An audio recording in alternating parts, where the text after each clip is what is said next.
नमस्कार, मैं काजल सैनी स्वागत करती हूँ आपका न्यूज़ 20 में। जैसा कि आप सभी जानते हैं कि त्योहारों का सीज़न जो है वो स्टार्ट हो चुका है, लेकिन कोरोना काल के बाद से देश की आर्थिक स्थिति इतनी ख़राब हो चुकी थी कि त्योहारों में कुछ लोगों का त्यौहार मनाना भी बहुत मुश्किल हो रहा था। तो उसी मुहिम में आज भाजपा कार्यकर्ता भावना चौधरी जी काशीराम नगर की एक ऐसी असहाय और ऐसी एक जो कि बूढ़ी माता जी के पास पहुंची, जहां पर आर्थिक संकट की स्थिति इतनी ख़राब हो चुकी थी, जिनके पास त्यौहार मनाने का भी ज़्यादा कुछ बजट नहीं था। तो उसी मुहिम में आज हम आपको लेकर आए हैं भावना चौधरी जी के पास में, जो कि यहाँ पर एक असहाय माता जी की मदद के लिए पहुँची है। तो चलिए इन भावना चौधरी जी को इनकी मदद करके कैसा लग रहा है उनसे बात करते हैं। तो मैम, कैसा लग रहा है आपको? सही लग गया। मुझे तो बहुत अच्छा लग रहा है कि भगवान ने मुझे ऐसा बनाया है कि मैं किसी असहाय परिवार की मदद कर सकूं। जैसे कि दिवाली का त्यौहार अब स्टार्ट हो गया है, क्योंकि 4-5 दिन का मनाया जाता है, तो स्टार्ट हो चुका है, कल से धनतेरस है। तो क्या जनता को क्या मैसेज देना चाहोगी? देखिए, सबसे पहले तो सबको दिवाली की हार्दिक शुभकामनाएं। और जैसे रहा लोगों को मैसेज देने का सवाल, तो मैं सबसे यही कहना चाहूँगी कि जो दिवाली का त्यौहार होता है उस पर सबसे ज़्यादा जो हमें सावधानी बरतनी है वो पटाखे छोड़ते समय बरतनी है। होता क्या है, पटाखों पर हमारी सरकार ने प्रतिबंध लगाया है। पहले तो पूरा प्रयास हम ये करेंगे कि हमें उस नियम को सबको समझाना है और अपने स्वयं पर भी लागू करना है। लेकिन हम बड़ों को समझा सकते हैं, लेकिन जैसा कि त्यौहार के टाइम आप जानते हैं, त्यौहार जो होता है वो विशेषकर बच्चों के लिए होता है। जिस परिवार में छोटे बच्चे होते हैं वो नहीं मानते, उन्हें हमें समझाना होता है। तो छोटे मोटे पटाखे हम उनको छुड़वाएंगे अपने साथ में खड़े होकर के।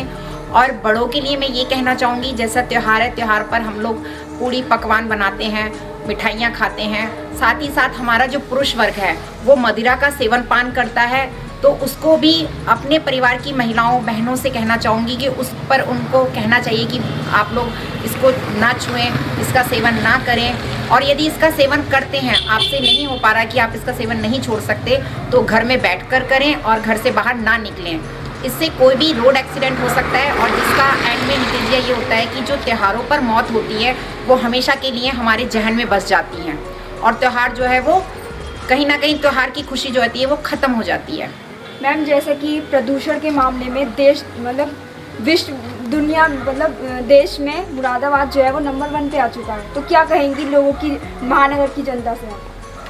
मैं महानगर की जनता से सबसे पहले तो ये कहूँगी कि जो भी हम वाहन चलाते हैं, चाहे वो 2 पहिया हैं या 4 पहिया हैं, उनको हमें अपने समय पे सर्विस करानी चाहिए। मैंने बहुत सी गाड़ियों में देखा है कि धुआं बहुत निकलता है।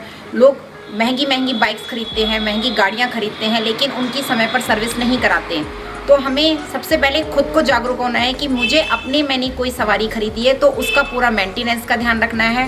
क्योंकि हमारे आज का जिस तरीके से हमारा स्टैंडर्ड बढ़ता जा रहा है, तो उस तरीके से सबके पास वाहन है, तो हमें समय पर उनकी निरंतर सर्विस करानी चाहिए।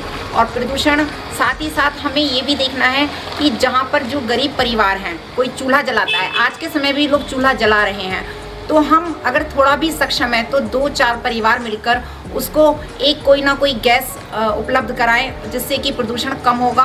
और साथ ही जैसे दिवाली का त्यौहार है तो पटाखों पर तो प्रतिबंध है ही, लेकिन फिर भी हम पूरा प्रयास ये करेंगे कि हम और लोगों को भी समझाएं कि इससे प्रदूषण फैलता है। दिवाली के इस पावन पर्व पर आप जनता को क्या मैसेज देना चाहोगे?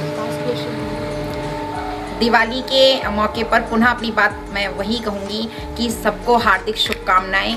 और मैं ये चाहूँगी, जैसा साल ये हमारा गया, ऐसा साल जीवन में किसी के भी सामने कभी भी ना आए। बस प्रभु श्री राम से यही मेरी प्रार्थना है कि जिस तरीके से हम हमेशा से दीप जलाकर ये त्यौहार मनाते आए हैं, उसी तरीके से निरंतर मनाएं। और ख़ासकर जैसा काफ़ी सालों से देखा गया है, जब से हमारी मोदी जी ने, योगी जी ने कहा है, जनता से अपील की है कि मिट्टी के दीपक जलाएं, काफ़ी जनता जागरूक हुई है। तो मैं तो पुनः ये अनुरोध करूंगी, आप सब लोग तोहफे में मिट्टी के दिए दें और अड़ोसी पड़ोसी रिश्तेदारों को ये कहें कि भाई मिट्टी के दिए जलाओ, जिससे कि एक गरीब परिवार का भी आय का साधन बनेगा। धन्यवाद। तो जैसे कि आपने देखा, हमने मैम से बात करी, अब यहाँ पर जो गरीब महिलाएं उनसे हम बात करेंगे। मैम, आपको कैसा लग रहा है? सही लग रहा। अच्छा, कुछ कहना चाहेंगी मैम के लिए? तुम बता लो। चलिए कोई बात नहीं, मैम जो है वो ज़्यादा नहीं बता पाई हैं। अब यहाँ पर भी कुछ महिलाएं मौजूद हैं, उनसे हम बात करेंगे। चलिए बात करते हैं। मैम, आप कुछ कहना चाहेंगी? आज जो ये आपकी गरीब सी लेडीज़ थी, उनकी मदद की गई है, भावना चौधरी जी के लिए कुछ कहना चाहेंगी? भैया क्या कह रहे हैं, ले इनकी आशीर्वाद होना चाहिए। उनका एक बेटा है और परिवार में खुशी वो मनाने आई हैं यहाँ पे, देखो गरीब की रेखा की, तो उन्हें भी धन्यवाद देना चाहिए।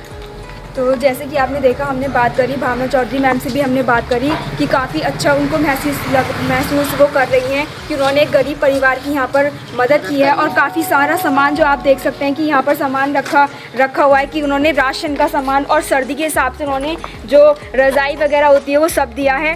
और जैसे कि त्योहारों का सीज़न है, तो आप सभी से हमारा ये अनुरोध है कि अपने साथ साथ उन गरीब और असहाय लोगों का भी ध्यान रखिए, जिनके पास इस कोरोना काल के बाद आर्थिक संकट का उन पर आन पड़ी है। तो इसी के साथ जुड़े रहिए न्यूज़ 20 पर। मेरे साथ कैमरामैन अरमान खान, न्यूज़ 20 मुरादाबाद।